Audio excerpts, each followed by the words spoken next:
Takshashila Gurukul channel में आपका स्वागत है। अगर आपने अभी तक हमारे चैनल को सब्सक्राइब नहीं किया है तो कृपया तुरंत सब्सक्राइब करें, घंटी का बटन दबाएं और अपनी टिप्पणियां और प्रतिक्रियाएं लिखें। अपने दोस्तों के साथ ज्यादा से ज्यादा शेयर करें। हम ऑनलाइन कुंडलिनी राजयोग दीक्षा और 6 महीने में कुंडली सक्रियण प्रदान करते हैं। 36 परब्रह्म स्वरूप संकेत। शिव साक्षी हैं, ब्रह्म हैं, वे साक्षी हैं, गुफा साक्षी है। उन्होंने परब्रह्म के स्वरूप का उपदेश दिया। षण्मुख ने साक्षी शिव के चरणों में अपना सिर झुकाया, विस्मय से हाथ जोड़े और मन ही मन शाश्वत आनंद के लिए प्रार्थना की। हे ईश्वर, अपना अमृत उंडेलिए और मुझे ऐसा उपदेश दीजिए कि मेरा मन और कान आनंद से भर जाएं। कृपया मुझे परम ब्रह्म का गुप्त सिद्धांत बताए। ये सुनकर भगवान शिव मुस्कुराए और बोले, हे परम कल्याणमय, मैं तुम्हें उस परमब्रह्म का पूर्ण और सर्वसाक्षी स्वरूप बताऊंगा जो ब्रह्म है। ध्यानपूर्वक सुनो। दुष्टों को, दुराचारियों को, घोर पापियों को, निंदकों को परम तत्व की वाणी मत दो। मन में असीम करुणा से भरकर, मानो दयालु दृष्टि से देख रहा हो या दूसरों के प्रति दया से द्रवित होकर, मैं अमृत के समान वचन बोलूंगा, परंतु हर समय किसी का अहित नहीं करूंगा। ऐसे मूर्ख को ये तत्व कहना उचित नहीं है। ब्रह्मज्ञान या निधि ज्ञान, अनंत जन्मों में किए गए पुण्य कर्मों के फलस्वरूप वह अंतिम जन्म में ब्राह्मण के रूप में जन्म लेगा, अर्थात वह मन की इच्छाओं से मुक्त होकर वासना रहित जन्म लेगा। वह ज्ञान का अधिकारी है। इस जन्म में शरीर और मलों की दुर्गंधें जल जाती हैं, प्राण शक्ति नष्ट हो जाती है और वह संभाव से सर्वत्र और हर समय निर्दोष रहता है। मैं अपने शरीर पिंड को अपनी आंखों और 5 इंद्रियों से जानता हूँ और उन इंद्रियों से मैं ब्रह्मांड को जानता हूँ। एक ही आत्म चेतना है जो आंतरिक और बाह्य सभी चीजों की साक्षी है। वह साक्षी चेतना है। मूर्ख मेरे गर्भ में प्रकट होता है और गायब हो जाता है। मैं ही वह हूँ जो हर चीज में सक्षम है, मेरे जैसा कोई भी सक्षम नहीं है। वह वही है जो मेरे बराबर है, कोई दूसरा नहीं है। मैं बंधा नहीं हूँ, मैं पूरी तरह से स्वतंत्र हूँ। जो ये जानता है, जो जानता है कि बंधा हुआ बंधा नहीं है, फिर से पूछें, आप बंधे नहीं हैं। आप मुक्त आत्मा है जो सभी बंधनों से मुक्त हैं। जैसे प्रकाश में अंधकार नहीं है, वैसे ही मुक्त आत्मा में कोई बंधन नहीं है।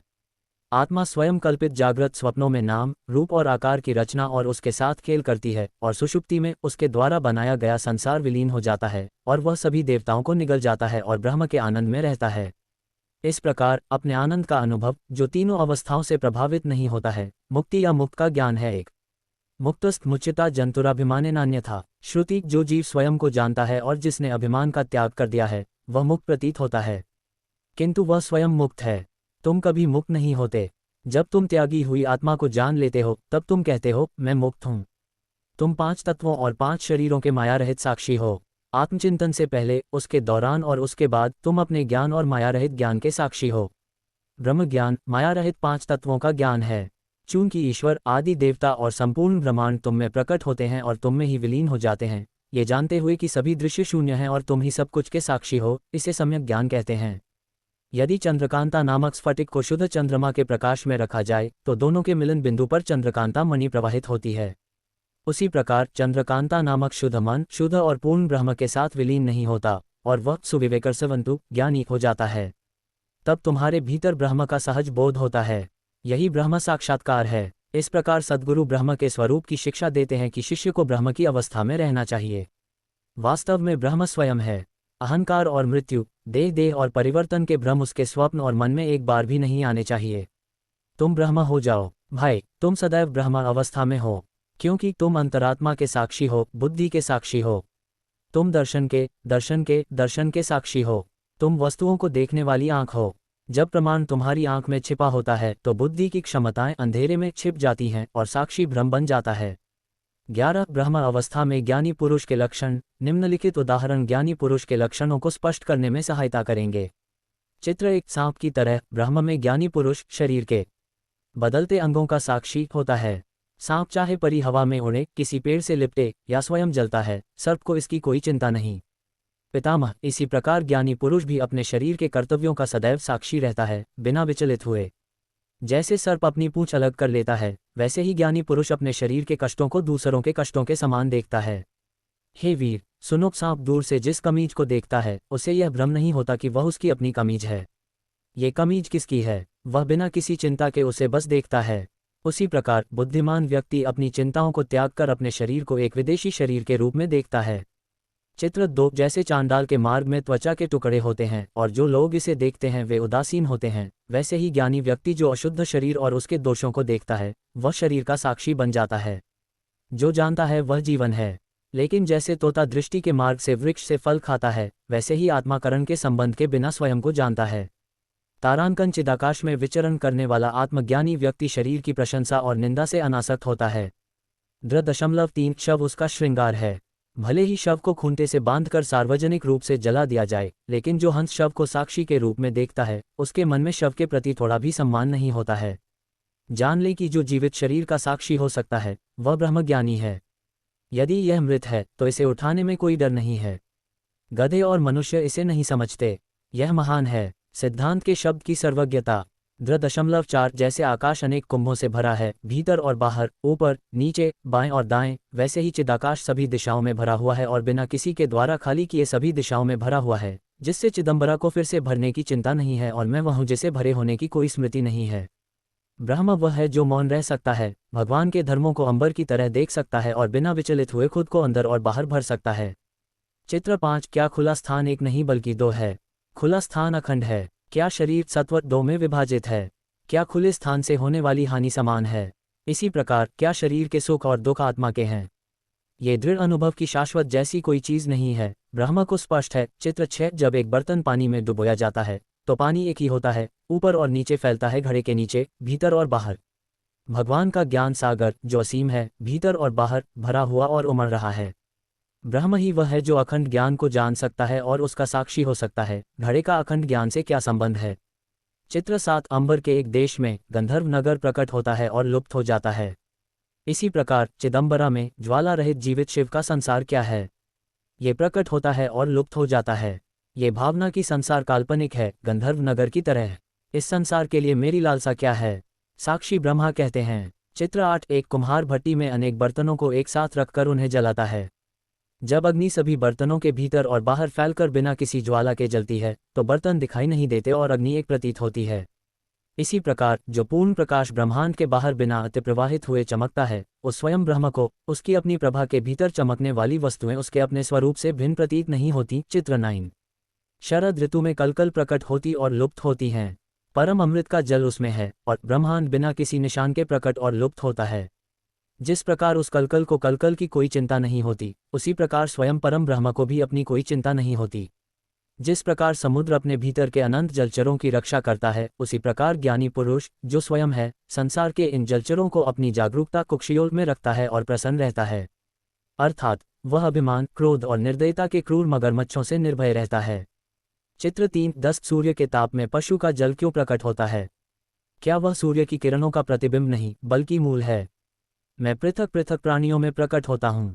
मैं ब्रह्म हूँ, क्षय नहीं है, मैं ही विद्यमान हूँ। जो भी प्रकट होता है वह सब मेरा ही रूप है। जैसे प्रकाश का फैलाव पशु का जल है, वैसे ही मेरी चेतना का फैलाव समस्त ब्रह्मांड है। मैं समस्त अभिव्यक्तियों का सार हूँ। जो ऐसा जान सकता है वह परब्रह्म का ज्ञाता कहलाता है। 35 स्वस्थ व्यक्ति ब्रह्म को जानने वाला होता है। निरंतर उदाहरण जैसे माता अपने सभी बच्चों पर समान दया करती है, किसी में राग न हो, किसी में द्वेष न हो, सब मुझसे उत्पन्न होते हैं। जो जानता है कि मैं ही एकमात्र नित्य हूँ, इसमें भेद शब्द नहीं है, वही स्वस्थ व्यक्ति ब्रह्म को जानने वाला है। 11 क्या गंध वायु के वाहक में जिससे गंध संबद्ध है, गंध का संबंध है? इसी प्रकार क्या आत्मा माया के साथ होने पर क्या माया से संबंध होता है? जैसे वायु के होने से गंध का ज्ञान होता है, वैसे ही माया के होने पर माया का अस्तित्व होता है। जो माया से मुक्त और असंग है, जो स्वस्थ है, जो अपने को सत्य मानता है, उसे ब्रह्म का ज्ञान है। 12 जैसे एक ही दीपक से अनेक दीपक प्रज्वलित होते हैं, वैसे ही ब्रह्म ही एकमात्र हैं। इस जगत की रचना उन्होंने ही की है। जैसे अनेक दृश्यमान दीपकों में एक ही विद्युत प्रवाहित होती है, वैसे ही जगत की अनेकता में एक ही ब्रह्म है, और जो स्वस्थ है वह ये जानकर कि वह वास्तव में एक ही है, सोचता है कि वह ब्रह्म है। 13 जैसे घर में दीपक के प्रकाश में असंख्य लोग भिन्न भिन्न कार्य करते हैं, वैसे ही शरीर में प्रकाश की शरण में अनेक इंद्रियां कार्य करती हैं। जैसे घर के प्रकाश का शरीर से संबंध नहीं होता, वैसे ही प्रकाश का शरीर से संबंध नहीं होता। ब्रह्म की स्थिति वह है जो शरीर, मन, बुद्धि, शरीर और प्रथम करणों का साक्षी प्रकाश के समान है। .14 जैसे विभिन्न रंगों में चमकने वाला सूर्य उन रंगों से संबद्ध नहीं है, वैसे ही त्रिविध प्रकृति में समस्त कर्मों का साक्षी परब्रह्म भी है। .15 जैसे दरारों वाले बर्तन में जब दीपक जलाया जाता है तो वह दीपक बर्तन के भीतर और दरार के बाहर चमकता है, वैसे ही शुद्ध चेतना इंद्रियों के 9 द्वारों वाले बर्तन को भर देती है और पात्र के भीतर और इंद्रियों के बाहर सब कुछ संभाव से प्रकाशित करता है।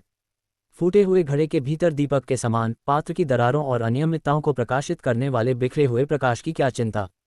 जो दीपक के समान स्वस्थ है वह स्वयं को नित्य शुद्ध बुद्ध ब्रह्म समझकर स्वयं को ब्रह्म का ज्ञाता मानता है। 16 संसार स्वप्न के अनुभव के रूप में विद्यमान है। जैसे स्वप्न मिथ्या प्रतीत होते हैं वैसे ही यह संसार भ्रम है।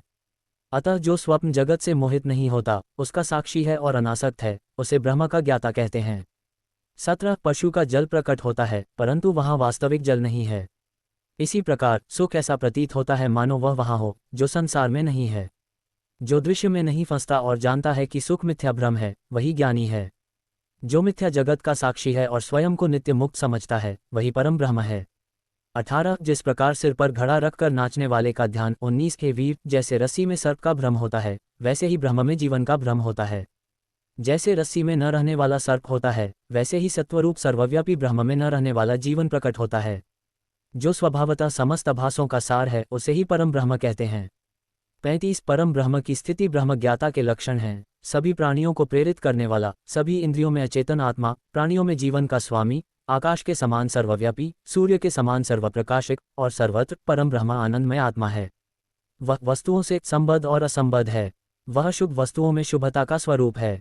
सभी जीव स्वयं हैं। सदस्य के रूप में अखंड निराकार खंडित अखंडित कांटेदार पत्ते के समान परब्रह्म स्वयं है। ब्रह्मचर्य के तपस्वी, ब्रह्मचर्य के धाम, मल के धाम, क्षुद्रता के धाम, लज्जा के धाम, नमस्कारों के उत्तम चरित्र और भूमिकाओं तथा कर्तव्यों के निर्देश, उत्तेजक तथा मादक वाक्य, ये सभी मौखिक सूत्र पूर्ण ब्रह्म स्वयं हैं।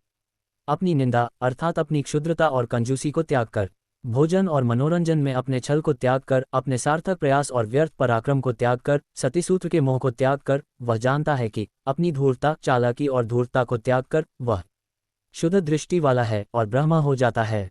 द्वेष, ईर्ष्या, काम और अरिषद्वर्ग की बाधाओं को काटकर, इस लोक और परलोक की दुर्गंध को जलाकर, जपातपान यज्ञों के शुभाशुभ फल को पाकर, घृणा की भावना को त्याग कर, ब्रह्मत्व की गंध को विलीन करके वह देवों के घर में होगा।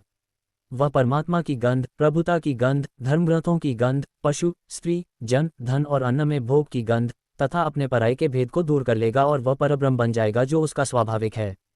सर्वप्रथम साधक शरीर की गंध को त्याग कर शिव या ब्रह्मा के दिव्य शरीर का रूप बन जाएगा।